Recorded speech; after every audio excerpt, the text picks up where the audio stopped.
ஓம் சாய்ராம். என் அன்பு குழந்தையே, என் அன்பு மகளே, உன்னோடு இந்த சாயப்பா பேச வேண்டும்.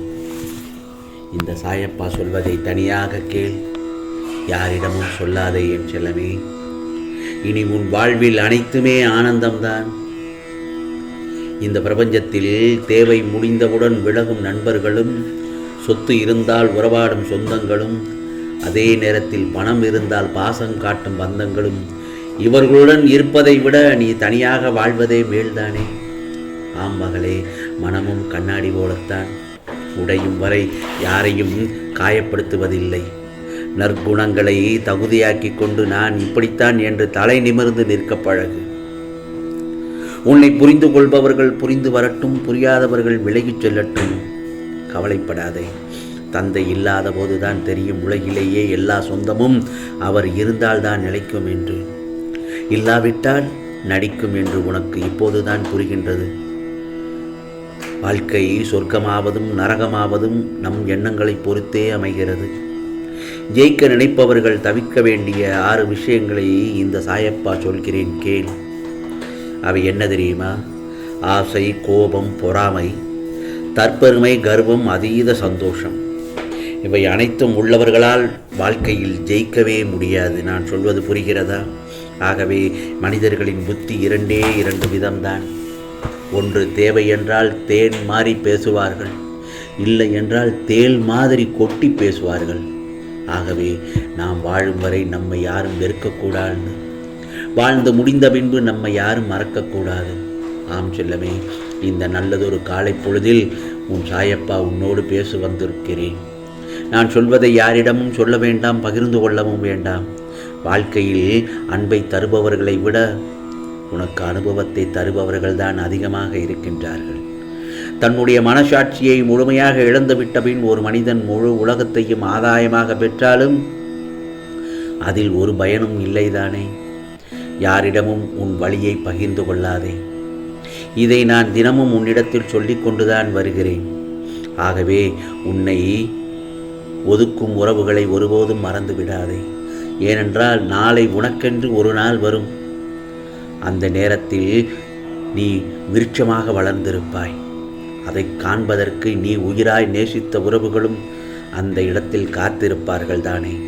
ஆகவே நீ விரும்பியது உனக்கு கிடைக்கவில்லை என்றால் அதைவிட சிறப்பானது உனக்கு காத்திருக்கிறது என்று தானே அர்த்தம். ஆகவே 1000 உறவுகள் இருந்தாலும் வாழ்வை தனியாகத்தான் எதிர்கொள்ள வேண்டும். ஏனென்றால் அவரவர் பாதை, அவரவர் மனம், அவரவர் வாழ்க்கை. பிறர் கண்களுக்கு நீ மௌனமாக இருப்பது மட்டும்தான் தெரியும். ஆனால் என் மகளின் மௌனத்தில் எவ்வளவு வழிகள் உள்ளது என்பது உன் சாயப்பாவாகிய எனக்கு மட்டும்தானே தெரியும். உன்னை வளர்த்து உனக்கு உதவி செய்து கொண்டிருக்கும் உறவை நீ துச்சமாக எண்ண வேண்டாம். அது மிகப்பெரிய பாவமும் தவறும் ஆகும். அவர்களை மதிக்க கற்றுக்கொள். நான் சொல்லித்தான் வந்த உறவுகள்ல. ஆம் மகளே, அது உனக்கு அருகில் இருந்து நேசிப்பது மட்டுமல்ல, அன்பு அல்ல. விலகி இருந்தாலும் துளி அளவு மாற்றமில்லாமல் நேசிப்பது உண்மையான அன்பு. இதோ நீ உயிராய் நேசித்த உறவு, உன்னை விட்டு விலகிய உறவு உன் உண்மையான அன்பை உணர்ந்து உன்னிடமே மீண்டும் வந்து சேரப்போகிறார்கள். ஆகவே நீ இனிமேல் எப்போதும் மகிழ்ச்சியாகத்தான் இருக்கப் போகிறாய். உனக்காக நீ வாழும் நேரங்களை அது நிராகரிக்கச் செய்கிறது. சில இடங்களில் அவர்களுக்காக அவ்வளவு யோசிக்கிறாய். உன் மனதை ரணப்படுத்தியவர்களுக்காக கொஞ்சம் உனக்காகவும்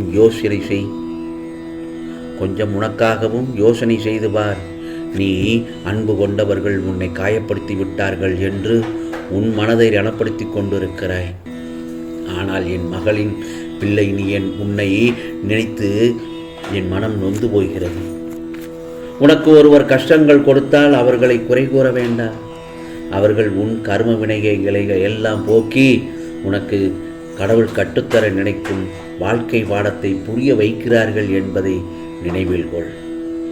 மகளே, உன்னை நான் நிம்மதியான சூழலில் இதோ வாழ வைக்கப் போகிறேன். உன்னை காப்பாற்ற நான் என்னவெல்லாம் செய்ய வேண்டுமோ அவை அனைத்தும் நான் செய்வேன். என் செல்ல பிள்ளையின் வாக்குகள் எல்லாவற்றையும் நிச்சயமாக நிறைவேற்றுவேன். வெளிச்சம் இருக்கும்போது மெழுகுவர்த்தி ஏற்றினால் அந்த இடத்திற்கு மதிப்பு இல்லை. அதை முதலில் தெரிந்து கொள். அப்படி ஏற்றினால் யாரும் மதிப்பளிக்க மாட்டார்கள். வீணாக அது தன்னையே உருக்கிக் கொள்ளும். எவர் உன் துணை வேண்டும் என்று உன்னிடத்திற்கு அன்புடன் நோக்கி வருகிறார்களோ அவர்களுக்கு மட்டுமே நீ மெழுகுவர்த்தியாயிரு. புரிகிறதா? ஆகவே இனி உன் வாழ்க்கை இனிப்பாக இருக்கப் போகிறது என் செல்லமே. இதோ உன் தேவைகளை பூர்த்தி உன் சாயப்பா உன் இல்லத்திற்கே வந்து விட்டேன். உன் வேலைகளை எல்லாம் முடித்து தர வந்து விட்டேன். கவலைப்படாமல் நீ நன்றாக நலமுடன் இருக்கப் போகிறாய். ஆம் செல்லமே, மங்களகரமாக விடிந்த இந்த நல்ல நாளில் உன் மனதில் மகிழ்ச்சியை நிறைத்துச் செல்லும். வாழ்க்கையில் நாம் ஜெயிக்க வேண்டும் என்றால் முதலில் நம்மை இழிவாக பேசுபவர்களையும் நம்மிடம் எப்போதும் குறை கண்டு பிடிப்பவர்களையும் வாழ்க்கையிலிருந்து ஒதுக்கி வைக்க வேண்டும். எந்த கருணையும் அவர்களுக்கு நீ காட்டவே தேவையில்லை. உனக்கான சோதனை காலம் வரும்போது பயந்து விடக்கூடாது, கலங்கக்கூடாது, பதற்றப்படக்கூடாது.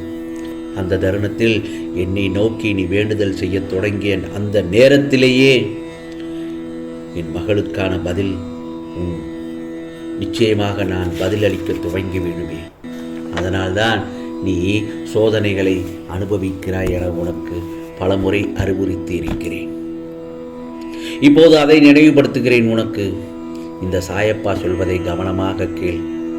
இப்போது நீ கர்ம வினை என்ற குப்பைகளாலும் மாயை என்ற அழுக்குகளாலும் முற்றிலும் மாசுபட்டு இருக்கிறாய். ஆகவே அதன் பலனாகவே கஷ்டம், நஷ்டம், பிரச்சனை என்று பேதலித்து வருந்துகிறாய். அவற்றையெல்லாம் நான் மெதுவாக சுத்தம் செய்யும் போது உனக்கு அது சோதனைகளாக தெரிகிறது. ஆம் மகளே, கஷ்டமான சூழ்நிலையை சந்திக்கும் போது மனம் உடைந்து போகக்கூடாது. பொறுமையுடன் என்ன நடக்கிறது என்பதை கவனித்த வண்ணம் இருக்க வேண்டும். ஆகவே எந்தவித சூழ்நிலையிலும் உன்னுடைய முயற்சியிலிருந்து விலகாதே. ஆம் செல்லமே, எத்தனையோ தருணத்தில் துயரங்களை அனுபவித்து விட்டாய். இப்போது உனக்கான கால நேரம் ஒன்று சேர்ந்து வந்துவிட்டது. அனைத்திலிருந்தும் விடுபடப் போகிறாய்.